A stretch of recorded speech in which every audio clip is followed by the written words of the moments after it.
മതി മതി. ശരിക്കും ഞാനങ്ങ് പേടിച്ചു പോയിട്ടോ. എന്തിനാ അവരെ അങ്ങനെ? നീ എന്തിനാ ആവശ്യമില്ലാത്തടത്തൊക്കെ കയറി ചെന്നേ? വലിയ വലിയ തറവാടുകളുടെയൊക്കെ ഉള്ളില് ചിലപ്പോ ഇങ്ങനെയൊക്കെ പലതും ഉണ്ടാവും. കണ്ടാലും നമ്മൾ കണ്ടില്ല നടിക്കുക. ആ തവി ഒരു കപ്പ കൂടെ. ആ തവി ഒരു കപ്പ കൂടെ അല്ല, ആ കപ്പ ഒരു തവി കൂടെ. അങ്ങനെ തന്നെ ഞാൻ പറഞ്ഞേ. അങ്ങനെയൊന്നും അല്ല കാണിക്കുന്ന മണ്ടത്തരം പറഞ്ഞാലും സമ്മതിച്ചില്ല. ലേശം കഞ്ഞി കൂടെ. അപ്പൊ ചേട്ടൻ കഞ്ഞല്ലേ? ഞാൻ മാത്രം ചോറായിട്ട് എന്താ കാര്യം? എന്നാലും എന്തിനാ അവരെങ്ങനെ ചങ്ങല കിട്ടുന്നത്? പാവം. എന്തൊരു ഭംഗിയെന്നറിയ ഇവരെ കാണാൻ. ആ നോട്ടവും ശബ്ദവും. ഈ സൂക്കേണ്ട മരുന്നൊന്നുമില്ലേ? അത് അവരന്വേഷിച്ചോളൂ, കുട്ടി നോക്കണ്ട.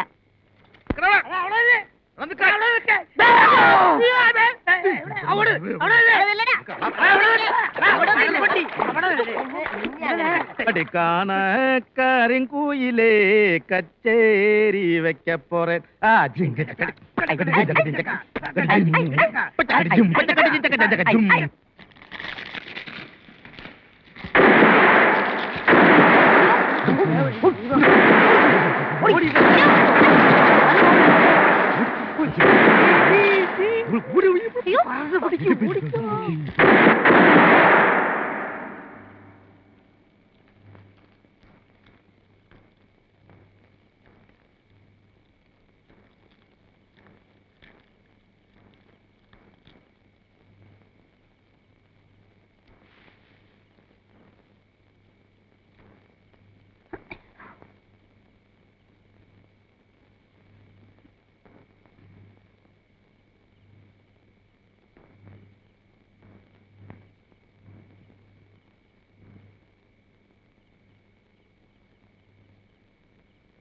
എന്തു ആ വെടിപൊട്ടൊരു ശബ്ദമൊക്കെ കേട്ടല്ലോ.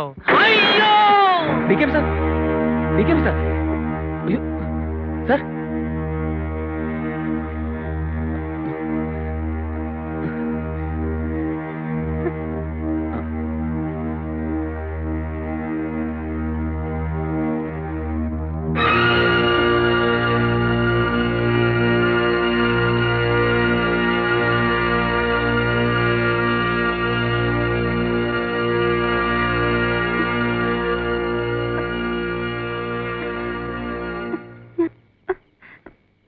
രസത്തിന്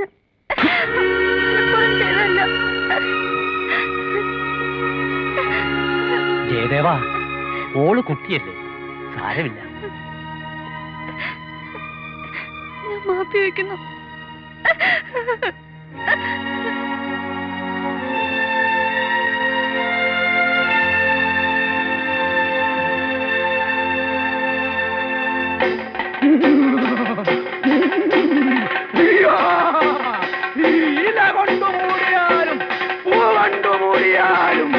അമ്മ കാണുന്നു, ഈ അമ്മ കാണുന്നു. മലിനമാക്കി, പങ്കിലമാക്കി, എന്റെ കുളം നീ അശുദ്ധമാക്കി.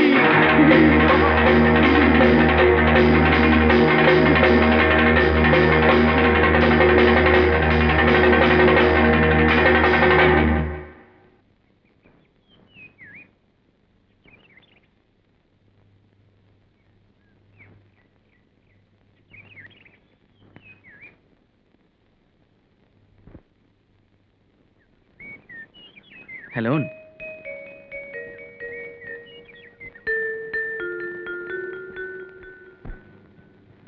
എന്തൊക്കെയുണ്ട് വിശേഷങ്ങൾ? കാണാറില്ല 2 ദിവസമായിട്ട്. കൂട്ടുകക്ഷീസൊക്കെ മുങ്ങിയോ? ആ കള്ള് ഹാർമോണിയം തവലയും. ഓ, പുതിയ ബോംബോ റോക്കറ്റ് ഉണ്ടാക്കി ഇനിയിപ്പോ ക്യാമ്പിനകത്ത് വെക്കാനുള്ള പരിപാടിയിലായിരിക്കും അല്ലേ?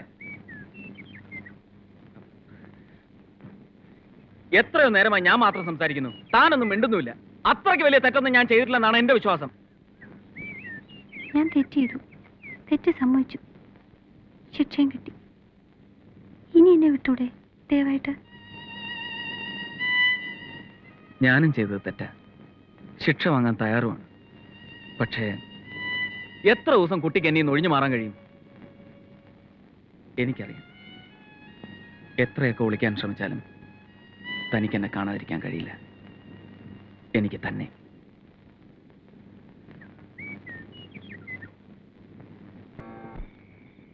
പെട്ടി വേണോ ചിട്ടി വേണോ? അയ്യോ ഒന്ന് പതുക്കെ പറ, അമ്മ അകത്തുണ്ട്. എനിക്ക് പെട്ടിച്ചേട്ടനും വേണം, ചിട്ടിച്ചേട്ടനും വേണം. രണ്ട് വള്ളത്തിൽ കാലൂന്നരുത്. കുട്ടി ചെറുപ്പമാണ്, അവൻ വൃദ്ധനാണ്. മേക്കപ്പാണ്, തലയിൽ ടോപ്പാണ്, അവൻ പോക്കാണ്. മറിച്ച് ഞാനോ ചെറുപ്പം, മേക്കപ്പ് അല്ല, ടോപ്പല്ല, ആക്ഷൻ ഹീറോ. ഇനി കുട്ടി പറയൂ. അമ്മടി കുട്ടി. ചേട്ടനെ പോന്നു. ഞാൻ ചേട്ടനെ കുറിച്ച് ഇപ്പൊ ഓർത്തതേ ഉള്ളൂ. ഞാൻ പോട്ടെ. പോകാൻ വരട്ടടാ പെട്ടി. എല്ലാം ഞാൻ കേട്ടു. കോടമ്പക്കത്ത് നീ പിച്ച പാളയെടുത്ത് തെണ്ടി നടന്നതും പിച്ചൈമണി എന്ന് പറയുന്ന ഒരു പാവപ്പെട്ട തമിഴന്റെ പോക്കറ്റ് അടിച്ച് റോയൽപേട്ട സെൻട്രൽ ജയിലിൽ 2 ദിവസം എന്റെ കൂടെ കിടന്നതും എനിക്ക് ഓർമ്മയുണ്ടടാ. നീ ആക്ഷൻ ഹീറോ ആണെങ്കിൽ ഞാൻ ഡബിൾ ആക്ഷൻ വില്ലനാടാ. നീ നോക്കിക്കോ, ഇത്തവണത്തെ ഉത്സവത്തിന് നിന്റെ മരണ ചിട്ടിയായിരിക്കും. നീ കുറെ നാളായിരടാ കളിക്കിനെ പന്നി. നിർത്തടാ നിന്റെ താണ്ഡവം.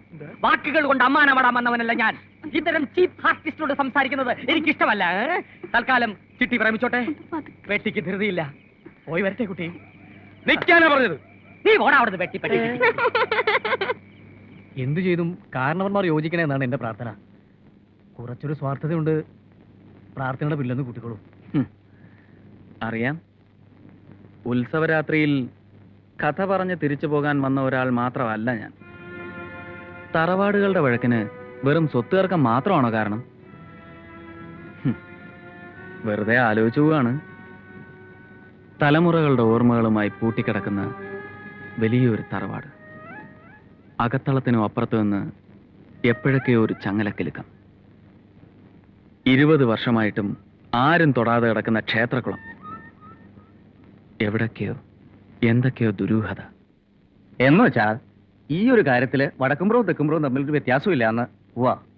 ദേവപ്രശ്നത്തിൽ കുളം ശുചിയാക്കിയിട്ട് ഉത്സവം തുടങ്ങാവൂന്ന് വ്യക്തമായി പറഞ്ഞിട്ടുള്ള സ്ഥിതിക്ക് പറഞ്ഞത് ആഞ്ഞിലിമഠം തന്ത്രിയുമാവുമ്പോ അപ്പോ 20 വർഷം മുമ്പ് അന്നത്തെ ഏറ്റവും വലിയ തന്ത്രി മേഴത്തൂർ ഭട്ടതിരിപ്പാട് പറഞ്ഞത് തള്ളിക്കളയാൻ പറ്റുമോ? ഭഗതിയുടെ കാര്യമാണ്. കല്ലെഴുത്ത് തിരുത്തുമ്പോ ഒന്നുകൂടെ ആലോചിക്കാന്നേ ഞാൻ പറയുള്ളൂ.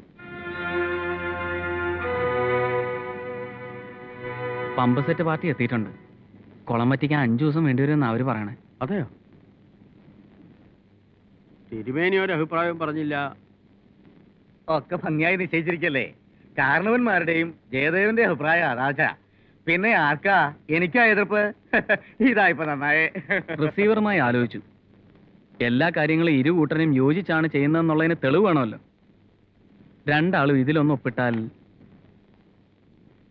ആലോചന ഇനിയോ? ഒപ്പിടാ.